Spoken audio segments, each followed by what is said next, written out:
The weekend is here, and despite my desire to stay inside my apartment with the doors locked and windows closed, I find myself at the mall shopping for a new phone charger. My current charger gave up on me at midnight, and now my phone is running dangerously low on life power. I tried plugging into different outlets. I tried plugging into my laptop, but nothing I did gave my device even the slightest amount of charge. I thought for sure I had a spare charger lying around, but I turned my apartment inside out trying to find it.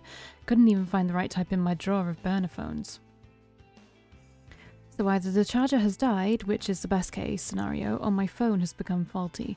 I hope the latter is not the case because I really can't afford to purchase a new one. Getting it repaired is out of the question. I refuse to hand it over to somebody for a day or two and go without it. So I'm hedging my bets on the issue being with the charger. If I can buy a new one, all my problems should be solved. This is what I tell myself as I scurry through the crowded mall, dodging left and right to avoid careless people trying to bump into me. I know there's an electronics store around here somewhere. Even a discount store would probably have a budget charger that will still fit my device. I just want to find what I'm looking for and get out of this place. As I blindly navigate the area, I think back to last night when I first noticed my phone was no longer charging. I'd been browsing through the obituary newsfeed, searching desperately for any sign of my latest victim's demise.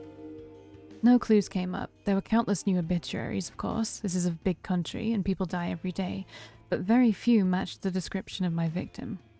The obituaries that did match had photos included, but none of them looked remotely like the twin woman. It was dead end after dead end. I might have to just accept the fact that this latest request will go unfulfilled.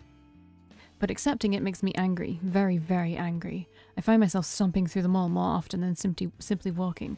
A few people glance at me, but I don't pay heed. I wanted that woman to die. I wanted her twin sister to rejoice or despair at the fate that befell her own flesh and blood. I wanted her to feel the fear of seeing her own corpse in a photo. I wanted her to feel the cold and clammy hands of death tugging at her skirt, whispering to her, inviting her to spiral down and down and down and down and down. To spiral down and just die. To give up, to die, to spiral down, to die. To spiral out of control. I wanted her to die. I wanted her to die. I wanted her to die. Spiral down, down, down. Why didn't you die? Why didn't you die? My head is foggy, my senses blurred, my face hot, my hands cold. I repeat the mantra through gritted teeth. Why didn't you die? Why didn't you die? Why didn't you die? I fall to my knees and scream at the top of my lungs. You're in public, girl. Ah! Why didn't you die? Why didn't you fucking die? What the hell? Damn, she's having a full meltdown. Can we get a security guard down here, please? Die, die, die, die, die, die, die, die! Is she going to kill somebody? Mom, I'm scared. I'll kill her. I'll find her. I'll find her. I taste blood in my mouth. My tongue is numb. My teeth chatter. I'll find that twin bitch. I'll find that twin bitch. I'll find that twin bitch. I'll kill myself. I'll kill myself. I'll kill myself. I'll kill her. I'll kill her. All right. That's enough. A strong hand pulls at my shoulder and my face hits the ground, hard. My arms are restrained behind my back, and all I see in my blurry vision is the checkered tiled floor of the You're mall. coming with me. My limp form is tugged backwards and my head lolls to the side. I shut my eyes and let the blackness envelop me.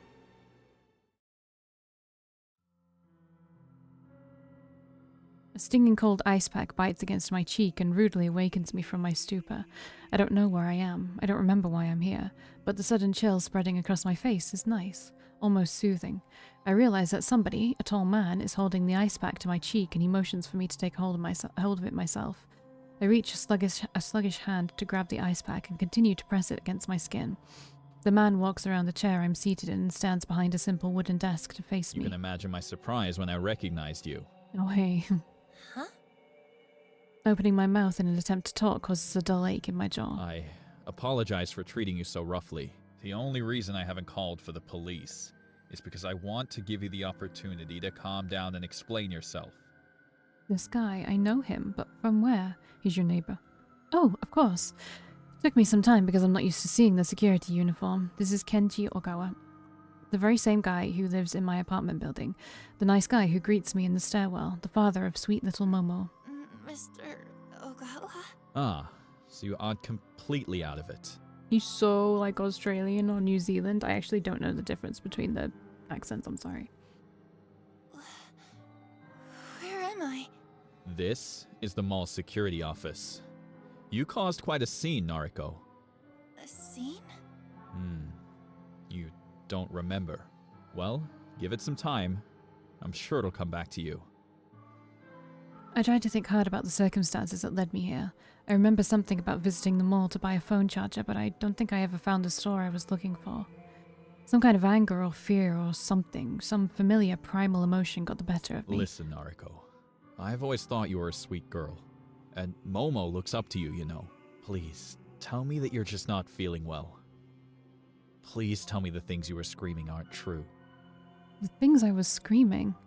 An image of a smiling woman flashes in my mind, a twin woman with beautiful features and lovely hair. The victim, the one who didn't die. That's right, I remember now. I lost my cool. I became so overwhelmed with frustration that she didn't die. I must have broken down and unleashed my anger here, right in the mall.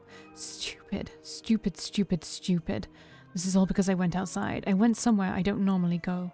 I'm usually fine about going to the office. It's familiar. The convenience store is fine too.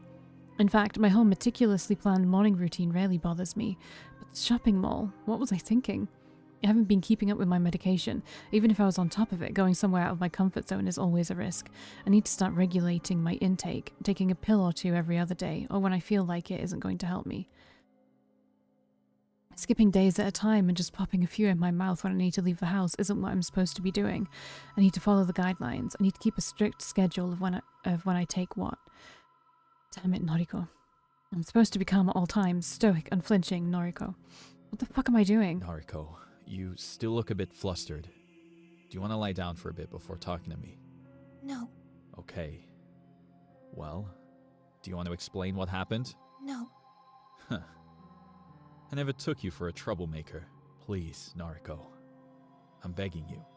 Don't make me call the police. You were screaming about killing somebody. You were manic. You can't just act like that in public. You scared 100 people just trying to make their way through the mall. You scared me. A knock at the door causes Kenji to flinch. Ogawa, may I enter? Yes. Please come in, Mr. Fujikawa. The metal door separating the security room from the real world opens up with a screech. A broad, intimidating man enters the small room and displaces all the air inside. I feel like I'm going to suffocate. Yes, sir. Yes, sir. She's calm now. Indeed. The man, who seems to be some sort of detective, looks me up and down with a sour expression. Miss, your name? I don't answer him. I see. Sir, if I may, this is Noriko You can't Kurosawa. just give a cop my name. She's an acquaintance. Is that so? An acquaintance? Well, that speaks volumes about your personal life, Ogawa. Sir. Leave us be. I wish to talk to her. Yes, Mr. Fujikawa. Kenji bows, his grim smile cracking under fear as he exits the room. The detective, or whatever he is, towers over me. He pulls out a badge from inside his jacket and flashes it My at name me. is Fujikawa. I'm a detective, an investigator for the Tokyo Metropolitan Police Department. This guy is European. The person doing this voice sounds European. You must understand that we take death threats very seriously in the police force. I almost want to say Swedish, Excuse but me, but I don't know. Kenji said he didn't call the police. Kenji? Ogawa. Well, never mind what he said. I'm not very good at accents, I'm I gonna be was here honest. already in regards to another case. I happened to witness your little outburst. Ogawa was kind enough to allow me a moment to interview you personally. Right. So, what do you want to talk about? Listen, if I were in your shoes, I'd drop the sardonic act. I have reasonable grounds to arrest you here and now. His voice drips with pure venom. This guy isn't joking around.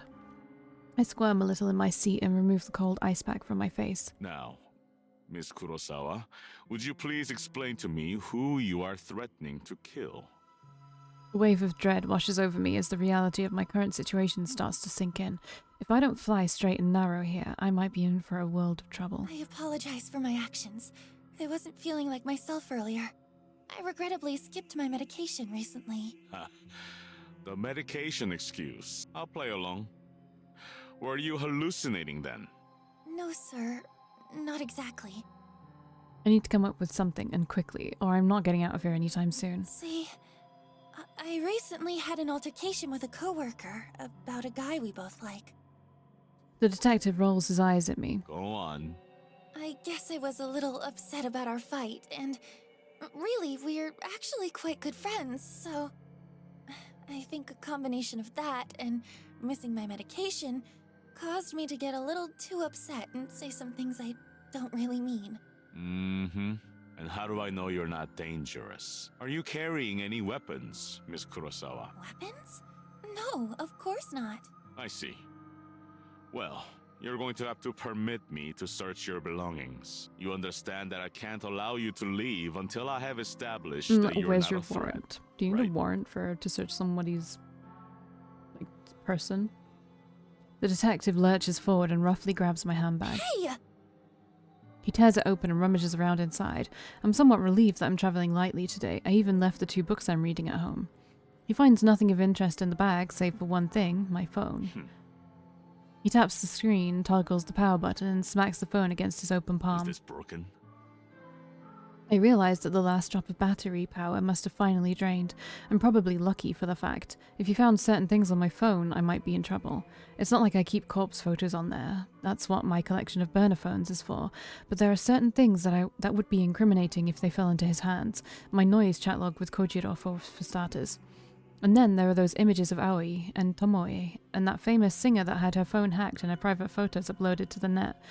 Girl, why do you have those images of Aoi and Tomoe? Did Tomoe send you them? Aoi knows I have her photos. She's okay with it. Tomoe doesn't know about hers. That would be hard to explain.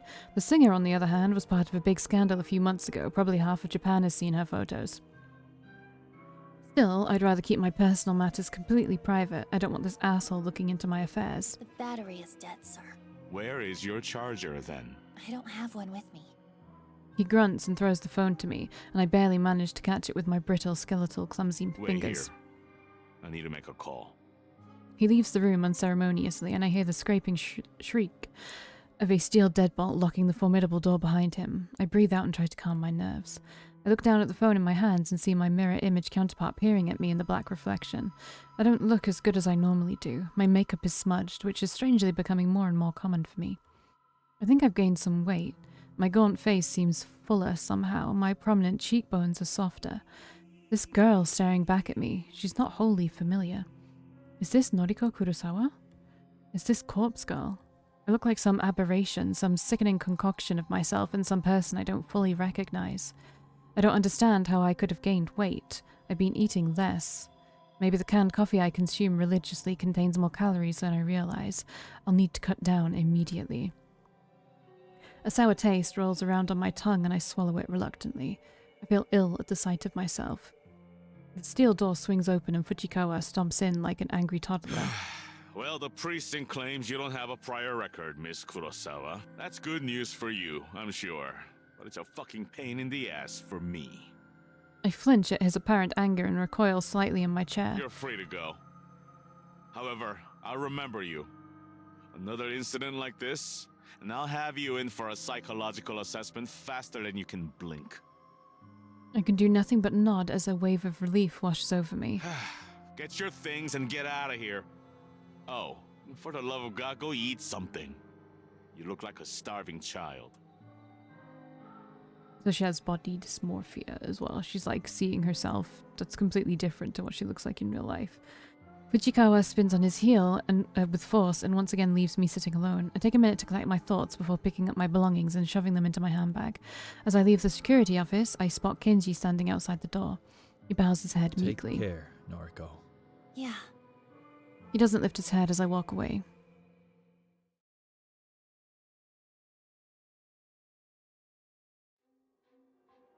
Well, she has hella bags. So much for Stoic, unflinching Noriko. Remember Stoic, unflinching Noriko? This is her, weak of flesh and weak of will. Weak, weak, weak. Noriko can't control her emotions. Noriko can't face the world outside without the help of peppy pink pills. Noriko, Noriko, Noriko. She keeps calling herself that. I keep calling myself that. But I'm more than that, more than her. I'm Corpse Girl. I'm bigger than the frail body before me. What do my looks matter in the grand scheme of things? What does my ego matter? I want to be beautiful, thin, gorgeous. Kojiro called me gorgeous. It made me feel good. But that doesn't matter. None of it matters. Corpse Girl matters. She will succeed and the world will continue to spin. I need to gain weight or lose weight. I need to look like Aoi, with her small frame and cute features and that bust that's too hard to look away from. I need to look like Tomoe, with her fuller figure, her obscene fashion sense and those oddly beautiful eyes that she doesn't deserve. I need to look like Yuriko, with her bad haircut, terrible piercings and trashy clothes. I need to look like Mother, who is just like me and Yuriko combined, but with vacant eyes that used to be sparkling and clear but now just glaze over whenever you tried to talk to her. I need to look like Noriko, with her dark hair and her intense gaze and her healthy, acceptable frame. I don't need to look like this skeleton, this living corpse.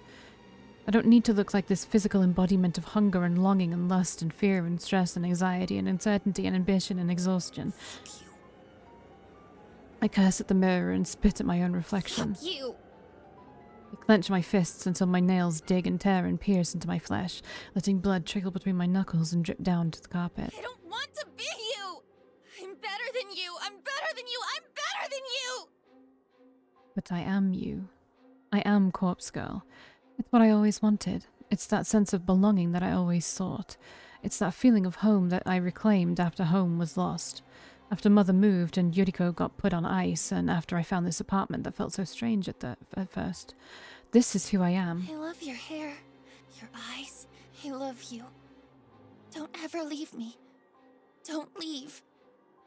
I raised 2 fingers to my mouth and kissed them gently, then pressed them against the mirror. I love you. Don't ever change. All right.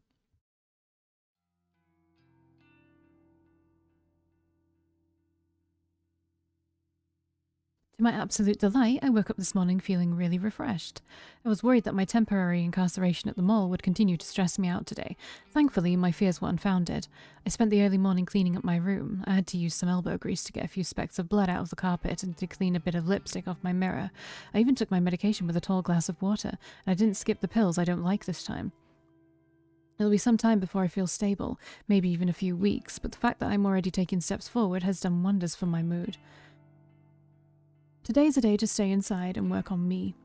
I can't have another incident like yesterday. I can't break down in public and put myself at risk. I can't break down at home again and feed on my insecurities and anxieties. I need to be strong. For Corpse Girl. For me. With my room now clean, I decide to spend a little time tidying the rest of my apartment. As I work, I make myself a new mental checklist of commitments. Noriko's promise list, if you will. Commitment number 1. I'm not going to lose my shit if a victim doesn't meet their demise. Just because that twin woman didn't kill herself doesn't mean I'm a failure. I had 3 successes before her and I'll have more successes again.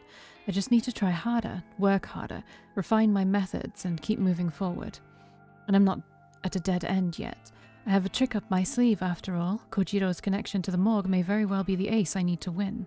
Commitment number 2. I'm going to improve myself. I won't say that I'll fix myself. I'm not broken. Not yet. I'm going to improve. I'll keep up with my medication. I'll keep up with my social life. That means keeping in touch with the few friends I have. Aoi, Shinya, and even Tomoe. I'm going to eat a little more. Not much more, because I want to stay slim, but enough to give me more energy, more motivation. I don't want to be weak anymore. Commitment number 3, the last one. I'm going to get over Aoi. I love her. I've loved her since high school. In those days, she always stood by me. My insecurities and anxieties never pushed her away. She knew what I was going through, what I still go through, and she could relate to me. She has her own compulsions and anxiety to deal with, so I can't lean on her like I used to. Instead, it's my turn to help her out. But I will move on from obsessing over her. She isn't ready for a relationship, and she explained all of the reasons why when she rejected me so long ago. Clinging to the hope that one day we'll be together isn't good for my current state. I need to be moving on, moving forward. I need to let go. She is, and always will be, my dearest friend. I'll always love her, but I will let her remain as simply my friend, and I will find someone else to call a lover. Not Kojiro, because I hate him, okay? And also, I don't personally like it when someone who, even if Noriko is bi, right? She's bi. She has to be. She's expressed interest in doing things to herself over a dude.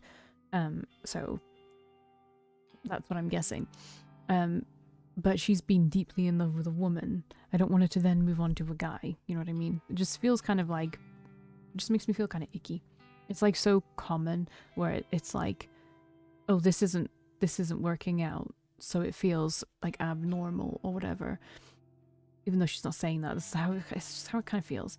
And then so she goes with a guy, and then it's like, oh, this is working, and it just feels weird. It just feels very weird. This last commitment really makes me feel like a weight has been lifted off my chest. Instead of obsessing over Aoi, spending countless nights lying in bed looking at her photos, thinking about her at odd hours of the day, instead of all that, I'll be able to move on.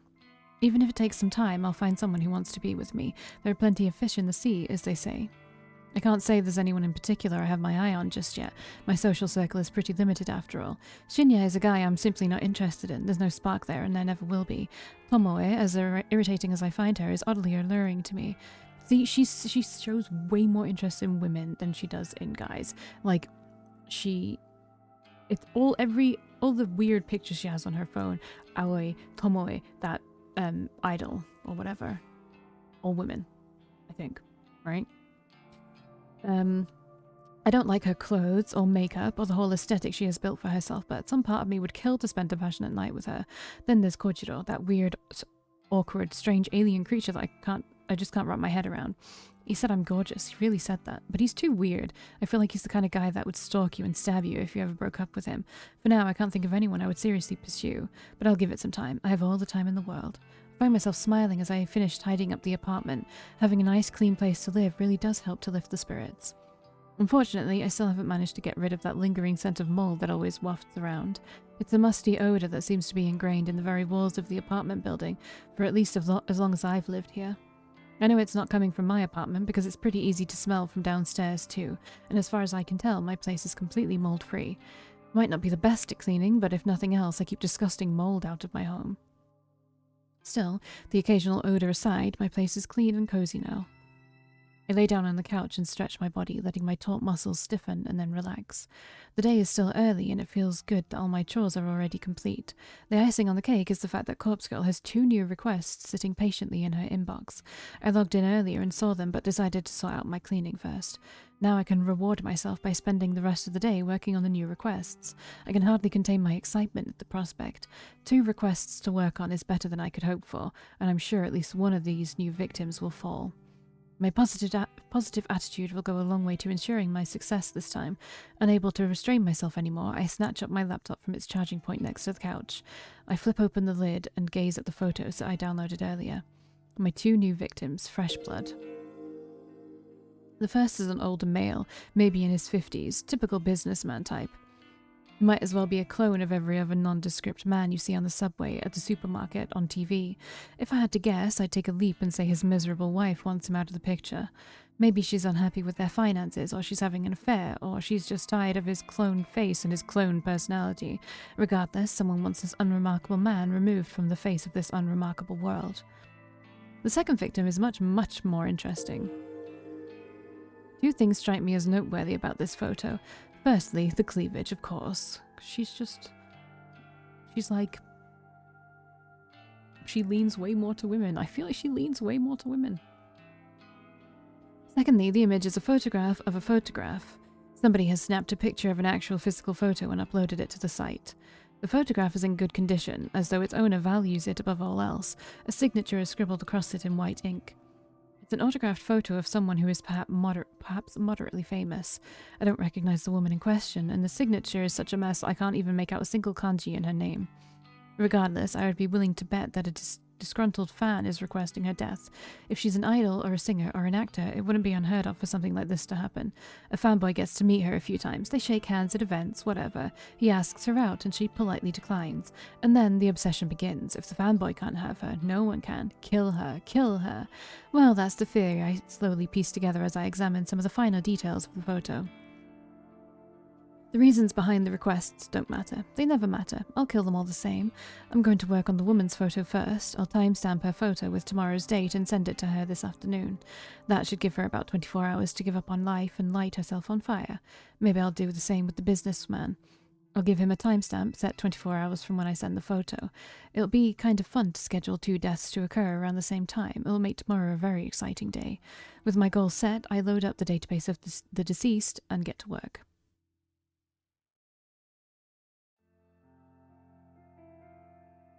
Okay, it's Monday. I'm rather proud of myself today. During my morning routine, I made sure to take my medication in the correct doses, and I even washed it down with water.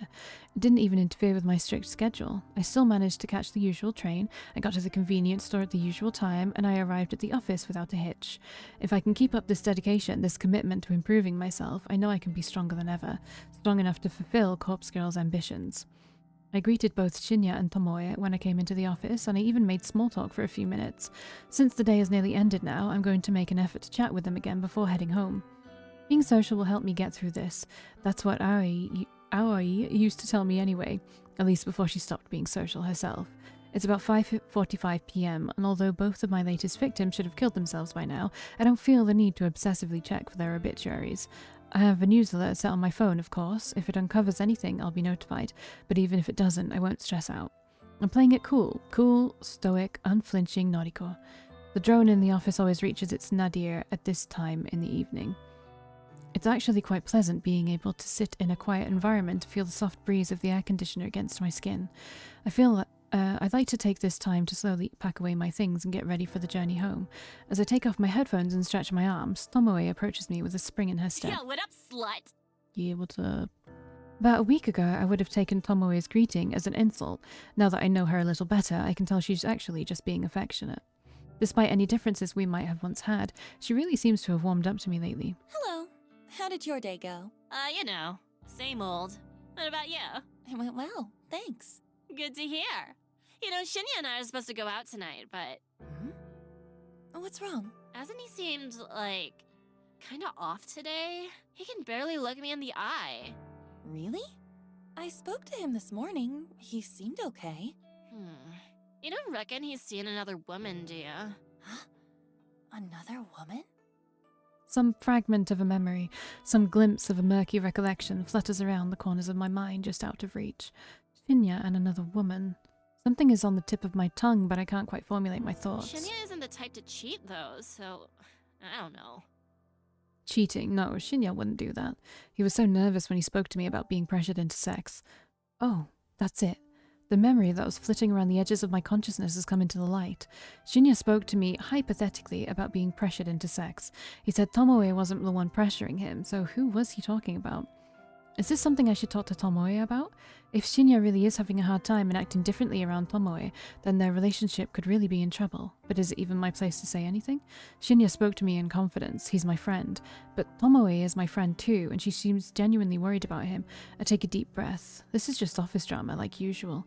Noriko would normally just reject it and ignore these people. She wouldn't give it a second thought.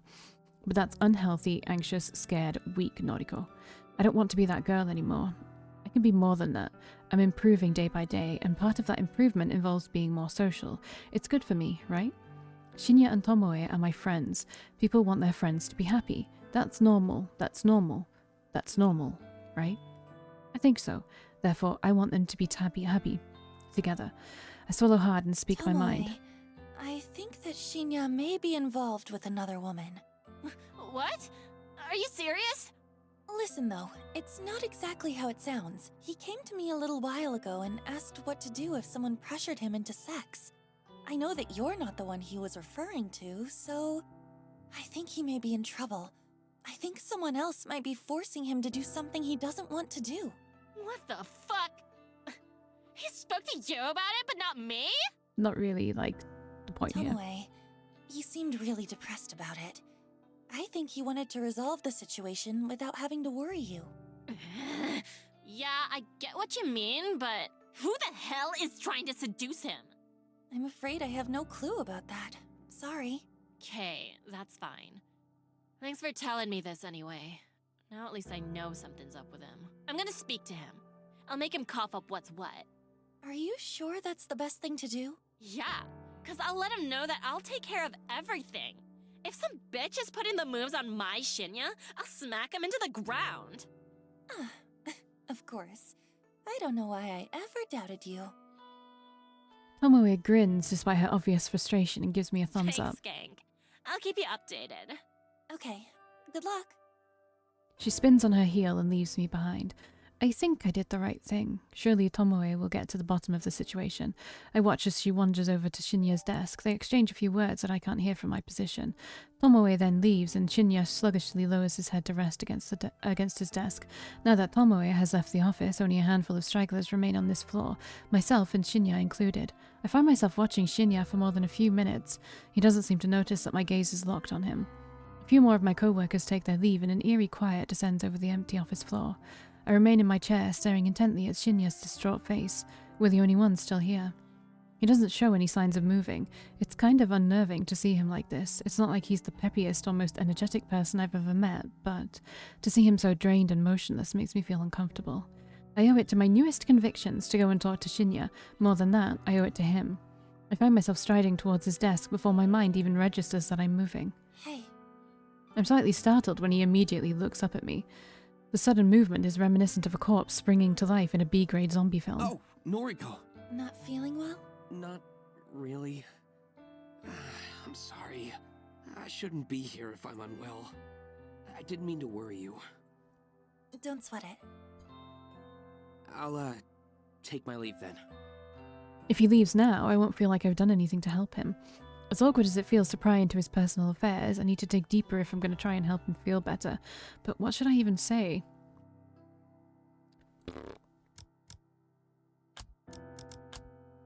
I have no idea. This is like only the third one. Tell me what's wrong. I don't expect my blunt words to get through to him. I don't expect anything, really. I'm not used to confronting people about the shit they're facing in their personal lives. I'm usually content to simply sit on the sidelines and watch. Don't worry. I'll be okay. He tries to smile, but his composure cracks under the weight of his blatant lie. I quickly try to piece together what I know about his current situation. Based on the slivers of information I've been drip-fed, I'm certain that someone has been sexually assaulting him. At the very least, someone has been trying to force him into doing something he doesn't want to do. I don't know who that person could be. It could be someone from the office, it could be someone from his private life. I'm confident that it's not Tomoe. Shinya isn't the kind of person to ever stand up for himself, and he's probably not the type of person to speak up when he's feeling down. But his recent composure reveals volumes about how he's truly feeling. Whatever the situation is, it's painfully obvious that Shinya is a victim. Whatever is happening in his life is not his fault, and he's too proud or stoic or embarrassed to seek help, even from his own girlfriend. If I don't put one foot forward and cut to the chase, chances are Shinya will never build up the courage to ask for help before it's too late. Someone is sexually assaulting you, right? He doesn't say anything. He doesn't even flinch, which I have to give him credit for. This is a guy that couldn't keep from blushing the last time the word sex was mentioned around him. Yes. His calm response and even calmer demeanor divulges his inner turmoil. I see. I don't know what to say next. I see probably wasn't the best starting point, but I am truly at a loss for words. He confessed so readily, and I expected more resistance. Can you tell me who it is? I can't tell anyone. Not you. Not Tomoe. I can't even tell my father, and he's a detective. A powerful authority figure. There's nothing I can do. I'm trapped. Trapped. It's a feeling I'm all too familiar with. It's a feeling shared by countless victims, not that Shinya and I have ever gone through the same trauma. A part of me can't help but wonder if that feeling of helplessness is what flashes through the minds of my own victims. Actually, I don't have to wonder. I know it to be true. The realization makes me feel simultaneously queasy and satisfied. What will happen if you tell someone? I don't know. If the truth comes out, I could lose my job. I could lose Tomoe. It's a job. Then it's somebody we work with. Somebody in this very office has been taking advantage of Shinya. Somebody here then? I speak my thoughts aloud and he looks directly at me. How? You're worried you'll lose your job if you come forward. It's obvious. Sorry. I'm not trying to sound rude. If this person found out you came forward, you'd lose your job. So is it Then Ida it's or whatever someone her in name power. was? And that's why you can't tell me. That's right. I nod. I can see the predicament. So, you don't have to say another word to me. Huh? It wouldn't be your fault if I stumbled upon someone assaulting you. It wouldn't be your fault if I was around to witness it. Noriko. A gleam of resolution sparkles from deep within Shinya's cloudy eyes. It's almost as if he's come up with a brilliant scheme, a scheme that I not so subtly planted within his mind. Shinya takes a deep breath before collecting his I'm bag. taking the elevator up to the executive offices. Please don't follow me. Okay. With that, he gently pushes past me and makes a beeline for the elevator. Alright, I'll see you in the next one. We'll see what the fuck's happening.